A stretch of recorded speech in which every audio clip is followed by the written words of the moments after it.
ब्रेकनंतर आपलं स्वागत आहे आणि आत्ताच एक ब्रेकिंग बातमी येते तर शरद पवार यांनी पंतप्रधान नरेंद्र मोदी यांना पत्र पाठवलेलं आहे।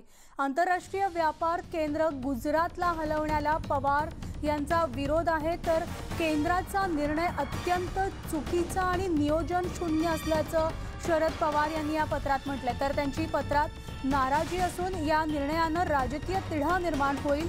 मुंबईतलं केंद्र गांधीनगर येथे हलवणं देशाच्या अर्थकारणाला धोक्याचं असल्याचं शरद पवार म्हणाले। अधिक माहिती जाणून घेऊयात, आमचे प्रतिनिधी सागर कुलकर्णी आपल्या सोबत आहेत। सागर, म्हणाली शरद पवार यांनी आज पंतप्रधान नरेंद्र मोदी यांना पत्र पाठवलेलं आहे। या पत्रामध्ये त्यांनी महत्त्वाच्या 2-3 मुद्द्यांकडे लक्ष वेधलेलं आहे। एकतर गुजरातला ज्या पद्धतीने हलवण्यात आलंय त्याचा विरोध केलेलाच आहे, पण त्याचवेळी केंद्र सरकारचा अत्यंत चुकीचा आणि नियोजन शून्य असा हा निर्णय असल्याचा त्यांनी उल्लेख केलेला आहे।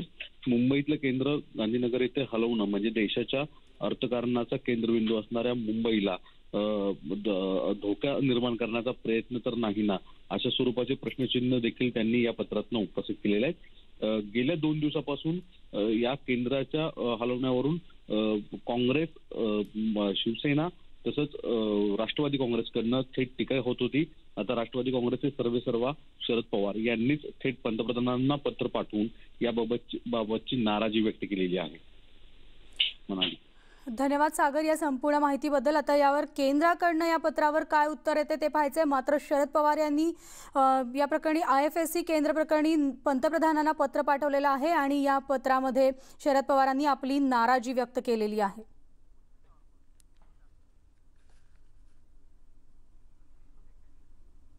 तर महाराष्ट्र सरकारला केंद्र सरकारनं जोरदार धक्का दिलाय, कारण आंतरराष्ट्रीय वित्तीय केंद्र मुंबईहून गुजरातला नेण्यात आलंय आणि गुजरातमधील गांधीनगरमध्ये हे वित्तीय केंद्र हलवण्यात आलंय। गांधीनगरमधील गिफ्ट सिटीमध्ये वित्तीय केंद्र असणार आहे, त्यामुळे राज्यातील लाखो लोकांचा रोजगार हा गुजरातला गेलाय। तर मुंबईतल्या BKC इथल्या वित्तीय केंद्र उभारण्यात येणार असल्याचा प्रस्ताव 2006 मध्ये मंजूर करण्यात आलेला होता। तत्कालीन पंतप्रधान मनमोहन सिंग यांनी या प्रकल्पाला मंजुरी देखील दिलेली होती। मात्र गांधीनगर आर्थिकदृष्ट्या महत्त्वाचं केंद्र बनावं यासाठी मोदी सरकार सातत्यानं प्रयत्नशील आहे। गिफ्ट सिटी हा त्याचाच एक भाग असून IFSCच्या मुख्यालयासाठी मुंबईतील BKC इथं राखीव ठेवलेली जागा केंद्र सरकारनं राज्यातील तत्कालीन फडणवीस सरकारला बुलेट ट्रेनसाठी देण्यास सांगितलेलं होतं।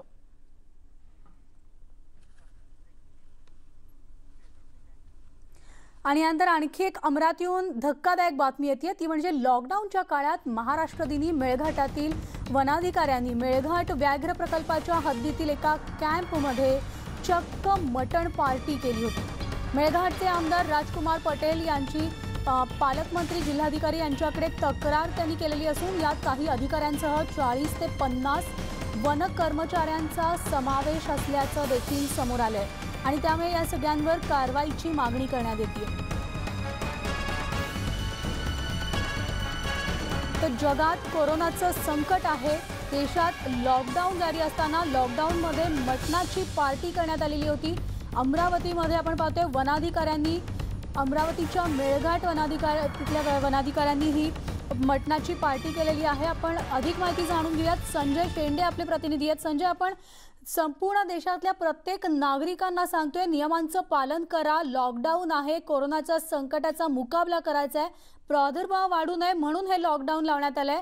मात्र अमरावतीमधल्या वनाधिकाऱ्यांनी अतिशय बेजबाबदारपणा दाखवलेला आहे मटणाची पार्टी करत। निश्चितच म्हणाली, खरं तर आपण पाहतो की खरं तर 1 मे म्हणजे महाराष्ट्र दिवस असतो। महाराष्ट्र दिनी आपण सगळीकडे खरं तर नॉनव्हेज वगैरे बंद असते आणि तसंही मेळघाटातील जेवढे काही वन विभागाचे जे काही रेस्ट हाऊस असेल त्या रेस्ट हाऊसवर बबनराव पाचपुते वनमंत्री असताना नॉनव्हेज आणि दारूच्या पार्टीला सक्त मनाई केलेली आहे। मात्र असे असताना सुद्धा अमरावती जिल्ह्यातील जे मेळघाट व्याघ्र प्रकल्प आहे, या व्याघ्र प्रकल्पातील रायपूर ते सीमाडो या रोडवर रायपूर पासून कमीत कमी 7 ते 10 किलोमीटरवर कारागोलाई कॅम्प आहे आणि या वन कॅम्पमध्ये मेळघाटातील 2 DFO, 2 RFO, 4 राऊंड ऑफिसर आणि काही वनरक्षक अशा लोकांनी मटन पार्टी केली आणि त्याचे फोटो सुद्धा व्हायरल झालेले आहे।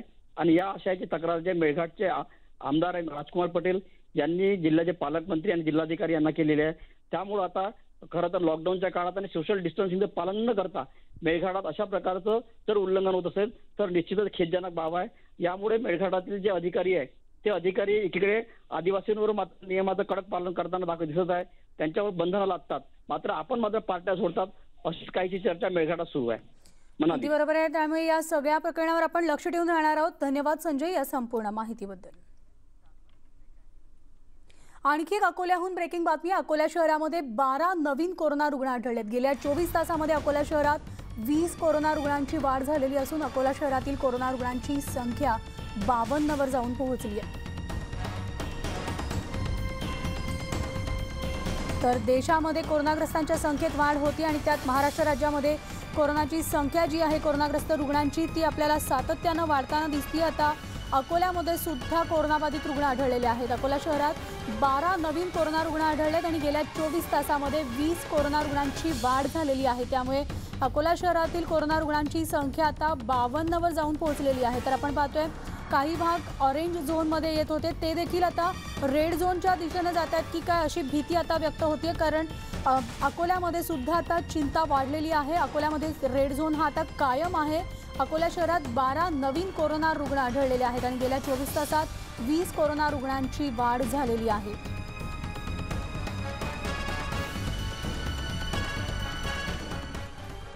यानंतर